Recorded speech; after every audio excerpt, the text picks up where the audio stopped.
Perkenalkan, kami dari kelompok 1 akan menampilkan drama kami yang berjudul Danau Toba dengan saya sendiri Alia Jamila sebagai narator. Saya Mardita Lestari sebagai Ibu Toba.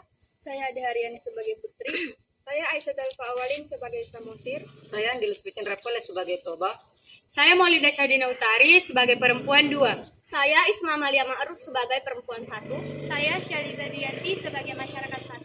Saya Mazaya Aurelia Disti sebagai masyarakat 2. Dan saya Tiffany Gautama sebagai masyarakat 3. Di sebuah desa di wilayah Sumatera, hiduplah seorang petani bersama ibunya bernama Toba dan Ibu Toba. Pada malam hari, Toba bermimpi buruk sekali.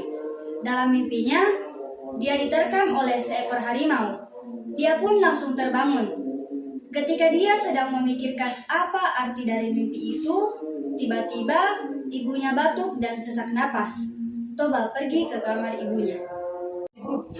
Ibu kenapa? Ibu tidak apa-apa. Ibu hanya sesak nafas biasa saja. Jangan khawatir. Tidak ibu sangat kesakitan.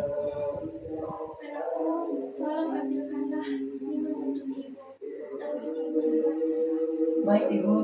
Tapi, batuk dan sesak napas yang dialami ibu semakin parah. Tadinya batuk biasa, kini menjadi batuk darah. Ini ibu. Anakku, ibu sudah tidak tahan lagi. Mungkin ajal ibu sudah dekat. Ibu, jangan tinggalkan Toba sendiri di sini. Anakku, kau harus bisa hidup tanpa ibu. Kau kan kuat. Kau adalah ibu yang hiduplah. Kini, dia hidup seorang diri dan rajin bekerja, walaupun lahan pertaniannya tidak luas. Di suatu pagi yang cerah, Toba pergi memancing di sungai. Ya Allah, mudah-mudahan hari ini aku mendapatkan ikan yang besar. Beberapa saat setelah kailnya dilemparkan, kail tersebut bergoyang-goyang. Lalu, ia segera menarik kailnya. Toba mencari kayu bakar untuk membakar ikan yang ditangkapnya hari ini. Ketika ia sedang mencari kayu bakar, tiba-tiba ikan yang ditangkap oleh Toba berubah menjadi gadis yang cantik jelita. Toba pun datang dengan membawa kayu bakar. Toba terkejut ketika melihat ikan di ember tidak ada.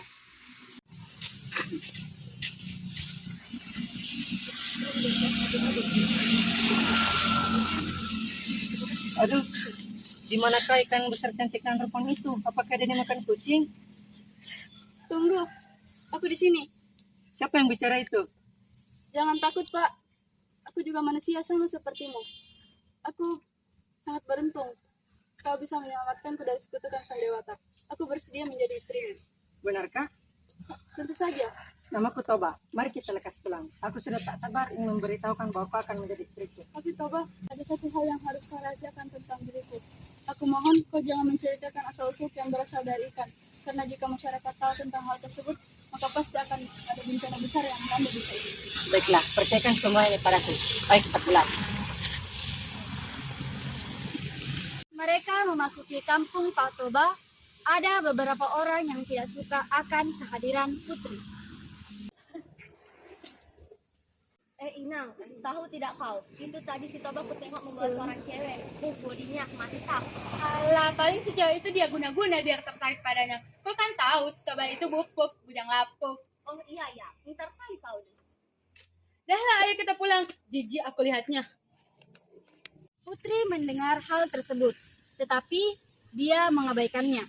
Mereka pun pulang ke rumah dan menjalankan kehidupan mereka layaknya sepasang suami istri. Pak Toba merasa bahagia dan tentram.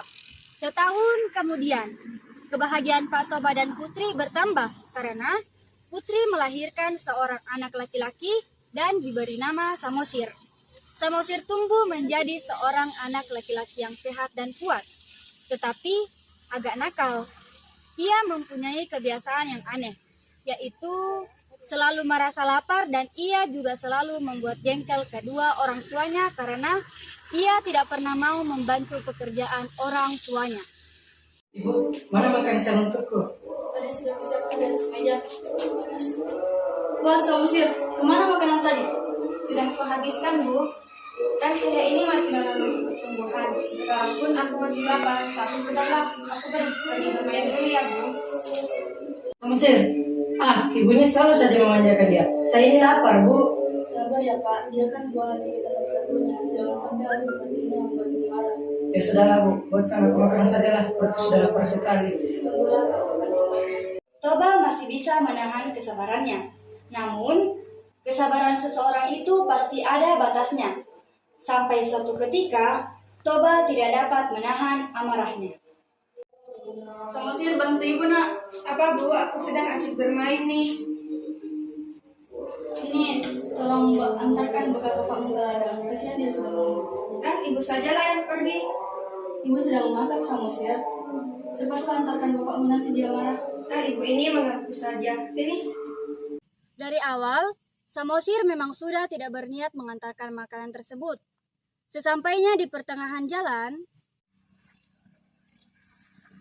Jalan ke sawah saja sudah membuatku lelah. Lebih baik ku makan sajalah bekal bapak ini.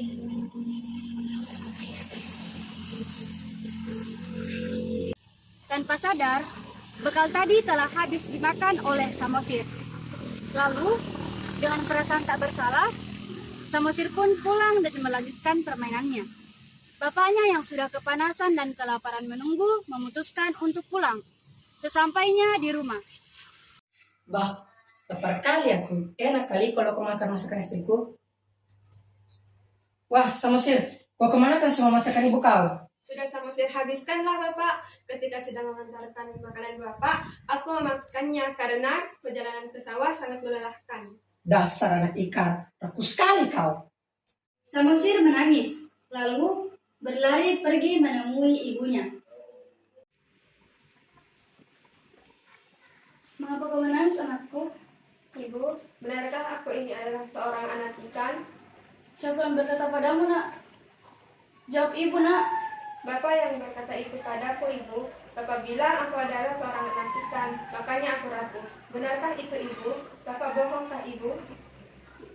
Iya, Samosir. Bapakmu itu benar sekali. Kau adalah anak ikan. Dulu, sebelum ibu menikah dengan bapakmu, ibu adalah seekor ikan.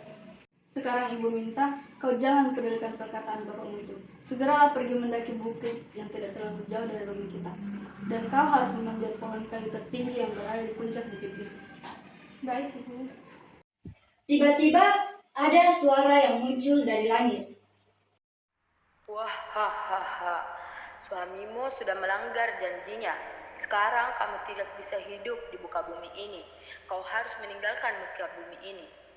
Kau harus kembali ke tempat asal kau, yaitu ke sungai, kembali menjadi ikan. Kau tidak berhak lagi tinggal di sini. Cepatlah kau pergi ke sungai.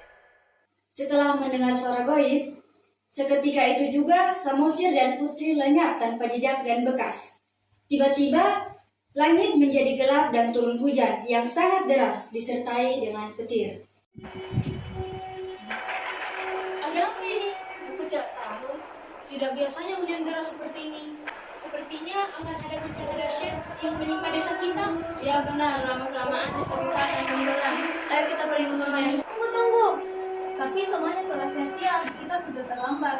Sungai di desa kita akan meluap bagaimanapun di deras ini. Tak lama lagi, sungai di desa kita akan menggenangi desa ini.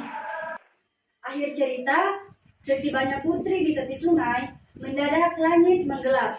Kilat menyambar, disertai bunyi guru yang menggelegar. Putri kemudian melompat ke dalam sungai.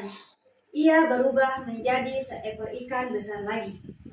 Toba tak bisa menyelamatkan dirinya. Ia mati tenggelam oleh genangan air.